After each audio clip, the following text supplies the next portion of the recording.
Previously on I'd Lather Be Shaving.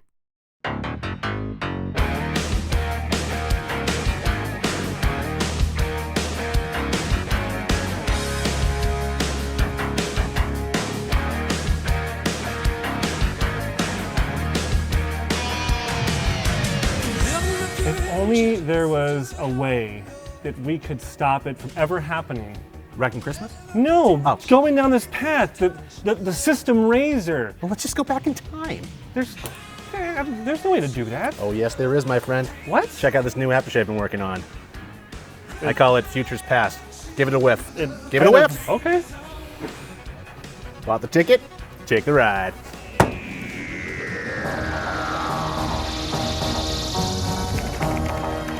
If it doesn't fit, you must have quit.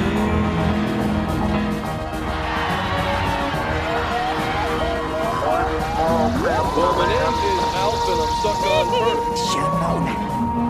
Ask not what your country can do for you.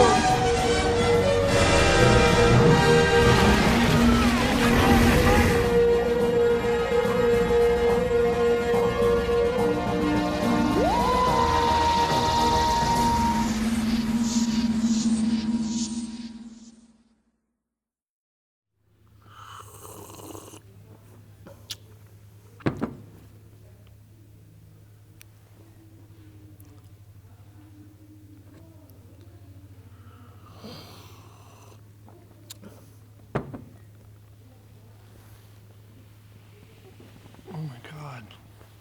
Welcome back. Or welcome here. What the hell? What am I wearing? Did you change me? Did you dress me? Look around. Oh my God. We're in 1946. Is that a C-46 Commando? It is. Is that a B-29? It is. It's definitely not the B-52. That's in the Love Shack. Are we in 1946? We are not, actually. Wait. Does she have an iPhone over there? She does. We're not in 1946. No, I can't really send you back in time. I, in fact, drugged you. And drugged dragged you me? here and set this all up, and I did change your clothes. It's got to be period. Is this your elaborate way of telling me you love me? No, not at all. This is my elaborate way of telling you more about things most men can't talk about, like the, well, check your pockets. Oh, wait, I didn't stash them in his pockets. In fact, I stashed them in this. Where did you get that? A homeless man gave it to me on the way over here while I was dragging you. Check it out. Holy cow, look at all these cool things. Your wish came true, my friend. I think we're here to talk about 1946. That's what all this leads to. Oh, yeah, that's exactly what this leads to. Dude, you found It's all not this cool creepy in stuff. the least. There's a bunch of cool Gillette stuff in here. Ah, I see. We got the Ranger Tech and a bunch of dispensers. That could only mean one thing. This is where it all started. This is it. Exactamente. Let's do this, Matt. What do we got here? Well, I'm starting to put together the pieces of the puzzle, Slowly but surely. and I see all these different dispensers. A lot of people don't know exactly where the origins of the system razor, the cartridge razor that Gillette came up with, came from. And it actually has its origins, believe it or not, in 1946. Tell me more. Well, Gillette was, at the time they had been shut down for a while during World War II, and they were making fuel controllers for carburetors Like for so many. planes. Yeah, a lot of stuff was shut down during the wartime. Repurposed. Yeah, they had to be making stuff for the armory basically. So even their razors at the time, like this, the Contract Tech, this has a Bakelite handle and aluminum head, no brass, because brass was being used for artillery. Ah, that explains so much. And it actually has the camo blades too. I think I saw in here a big giant, yeah, look at this. You don't see a lot of these. How did we miss that? Yeah, this giant container of Gillette camo blades. So even their blades during the wartime started to have these non-reflective kind of muted colors. So if you dropped a package on the ground, The enemy you wouldn't give away your spot. You wouldn't give away your so spot. they're tactical in that regard. Right. But this whole progression of the dispenser all comes from this time period. Gillette was, after the war was over, they wanted to kind of get people only using their razor blades with their razor handles because, today we think of Gillette as, oh, look at these old cool razors they made. But the reality is they were always selling blades. Blades were always the game. So how can we ensure that people buy Gillette blades and use it with a Gillette razor? So they came up with the idea of integrating the two. And that bag that you found must have had some pretty cool secrets because I can't believe I'm seeing this. This looks like the original soapstone model that was used to make all the impressions on these plastic dispensers. Oh, no kidding. Can I see that? So Yeah. they modeled it out of soapstone. Yep, to actually make the kind of injected plastic look, the molded plastic look. Whiskey stones are made out of soapstone. Ah. So in essence, you could put this in the freezer and use this to chill your drink. But go on. That'd be a pretty rare drink you're serving up there. Nothing but the best. So this whole progression of dispensers, let me kind of order these. So obviously we have the prototype speed pack, as it was called. You would actually kind of push the blade out a little bit like this, and then you'd be able to hook it onto a razor handle like this super speed and quickly pop the blade They've out. thought of everything. You quickly load the blade just by hooking it on. Twist, zip, and it's loaded. And that little notch, That's and what this it's there one for. doesn't have a notch, really is the impetus of Gillette starting to see that they could connect blade sales and handle sales. And now, if you get the new handle on the market, it's going to integrate with the blades. So it was like razor specific now. Yeah, it's starting to get towards proprietary because at the time you could buy blades from a host of other people who are making blades. Right. Tons of other double-edge, producers who didn't have all the overhead of making the handles. And they didn't have to do the work that Gillette had already been Yeah, doing for the last. they just made the blades and sold them cheaper. Yeah. So this is kind of an effort to make them proprietary. So obviously we have the origin, 1946, this soapstone was created, and then this is actually the demonstrator pack. So salesmen, like my friend Roy Johnson, would actually go out and show store owners how this kind of works so that they could show customers. So this was kind of a really hard to find a red salesman demonstrator. But then the very first dispensers were this cream one, and you'll see that like in this 1946, 47, it actually came out in summertime, like I think July.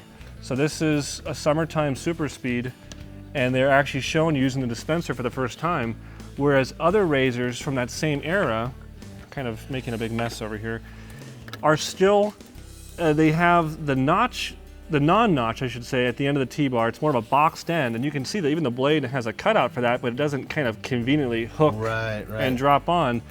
But see, this came out in 46 as well, and they're still showing people that you can, load blades in by hand, but now you're starting to move towards The hook. the hook. They actually wrote in a hook, like you would a pop song. Almost. They wrote in a hook, and so kind of, I'll try to order these in historical significance.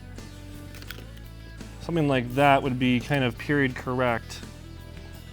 Going from the original soapstone up through the salesman, demonstrator, the cream, the blue on blue, no gold yet, then the blue and gold, then the super blue blades, which introduces the coating on the edge to make it a little more comfortable, and then finally stainless steel. Okay, so if I'm to find some of this in the wild, Yeah. what is probably in the wild, which would be this packaged one here? Yeah.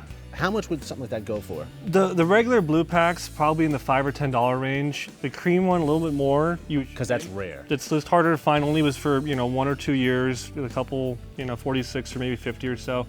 The red one's really hard since only a salesman had them. Yeah. And this one, as much as I want to destroy it and end the possibility of Gillette ever knowing how to make a system razor, alas, It shan't be. it belongs in a museum. This should be in a museum. And I won't. But that is the impetus of Gillette moving towards the whole system razor and cartridges all came back from 1946. Very, very cool. Well, you know what else happened in 1946? What did you find else in the bag? You found all of this? I found the Bay Rum Bonanza. St. John's Bay Rum, in fact, actually began in 1946. Okay. But you said this belongs to the museum when referring to the soapstone, Yes. which takes me immediately to Indiana Jones. Right. That belongs in a museum. Hence our bomber jackets, the A2. Yeah. 1930. Also set in World War II era, I Yeah, think. Yeah, definitely World War II era. 1931 classics. Regardless, Bay Rum, folks. Bay Rum is the scent of the Second World War. I know I've said, in the past, Old Spice, Aqua Velva, but I mean, like, this is the original aftershave, and this is what guys were wearing before Aqua Velva and Old Spice made it on the scene. In fact, they were kind of competing with the feeling that Bay Rum would give you with adventure, the Pacific Ocean. I mean, it's all Kind of there. novel and foreign almost. Yeah, exotic, if Exotic. anything. And the scent itself, I mean, like, this is an empty bottle, a vintage bottle of St. John's, but I'm careful about smelling something else from you. and so you again. should be. I won't roofie your nose unless you want me to. Ooh, that's delicious. It's Roofied myself definitely- one time and nothing happened, but I'm going.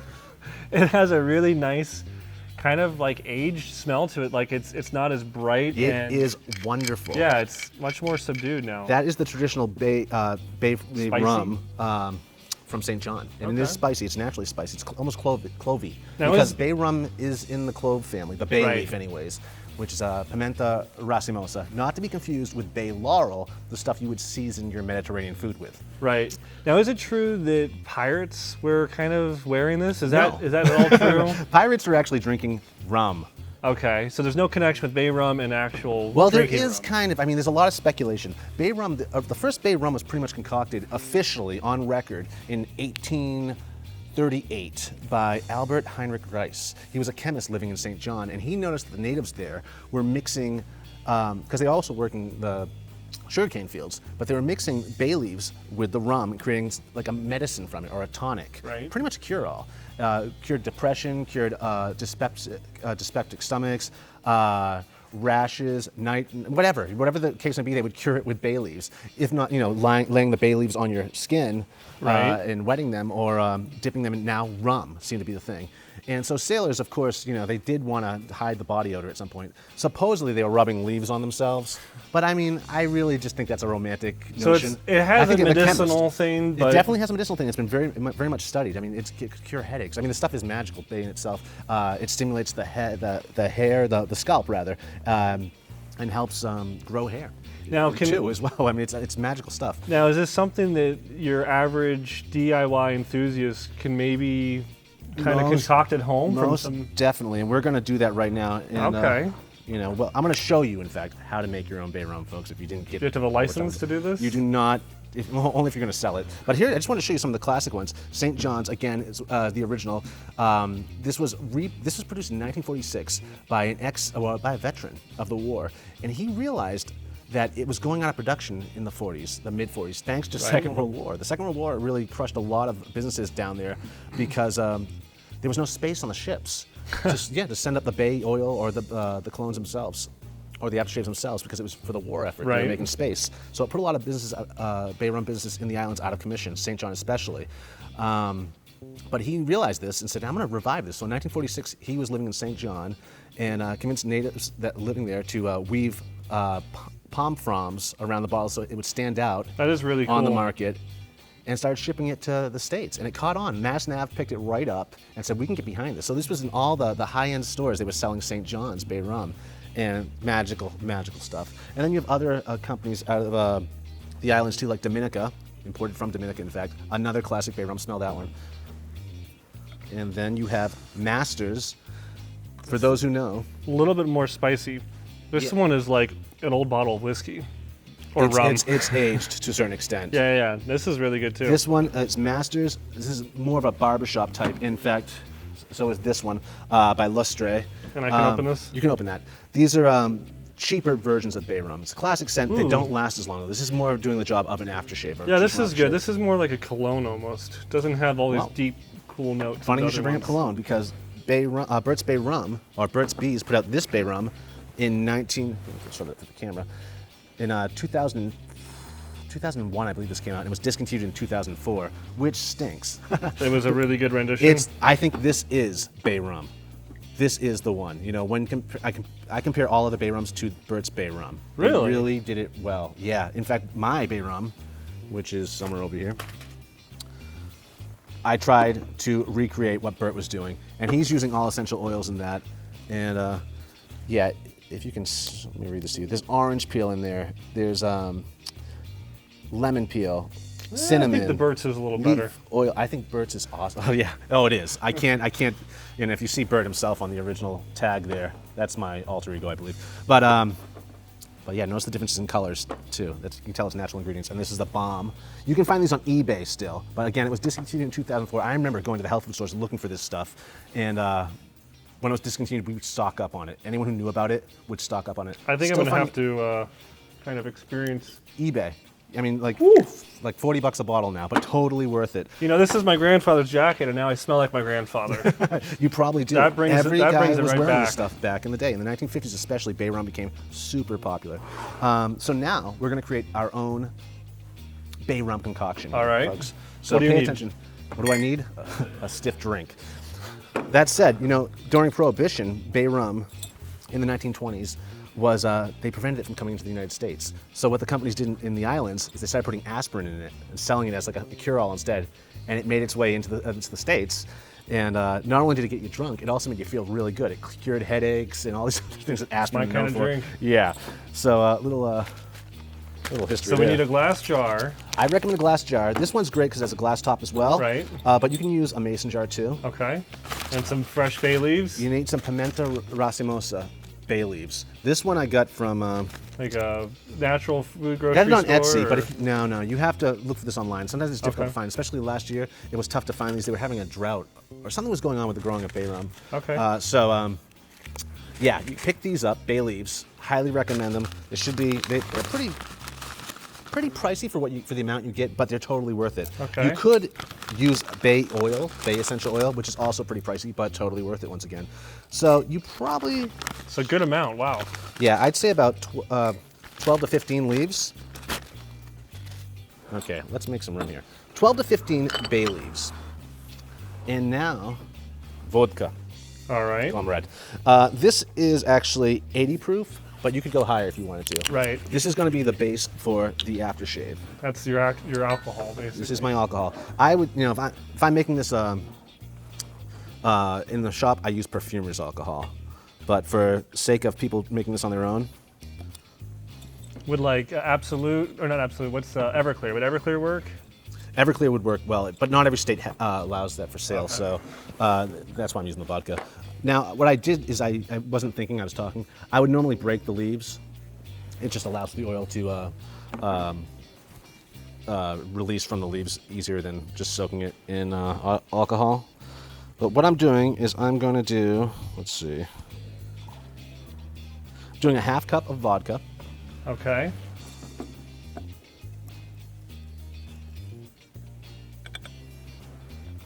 And Some rum. yeah, I use spiced rum. We're keeping this recipe simple, but you could throw in cinnamon sticks also. Okay. And some clove. Some people don't care for clove, however. So this gives it the spicy flavor. Yeah, if you get a spiced rum, it's already got the spice included. Now I'm going to do 2 tablespoons of spiced rum. All right. This particular rum, I mean, you could use any type of rum, but I recommend Flor de Caña, which is from Nicaragua. If you can do a 4 or 7 year rum. Can And then I it's- borrow that for a second? Yeah, you can borrow that. But here we A go. little drink after this episode. Oh man, that's classic. So right there. And then I also recommend vitamin E. You don't really, typically this is used as a preservative, a natural preservative in non-alcoholic tonics, but we're gonna add it just for feel, post-shave feel. And that's about a teaspoon's worth of vitamin E. Da-da-da. Same thing with glycerin. This is vegetable glycerin. It's a humectant. This will bring moisture to your shaven skin. Okay. And it'll lock it in there. So we're gonna do probably about a half teaspoon of that. This is also a fixative too, so it'll hold on to the scent longer. Okay. Okay. And now, Quite again, the concoction. it's totally worth it. Again, if you have cinnamon sticks hanging around, you could stick one of those in there, break it up too. Yeah, clove berries, you can drop them in there. I like to add lime. This was actually very popular with most Bay Rums back in the day, so to keep it...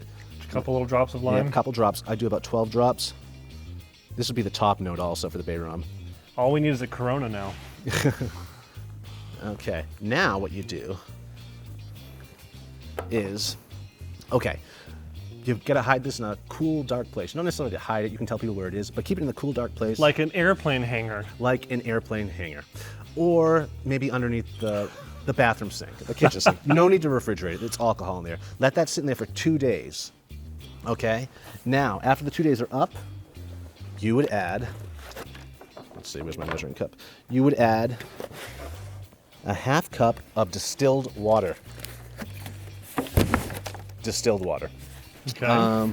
But that's just how I would do it. I'm gonna add it now though too, because traditionally you can add it now, but I liked Let that kind of like set up a little bit. Yeah, I like to, work the oils into the alcohol. You wanna steep it into that, but you could add the water immediately too as well.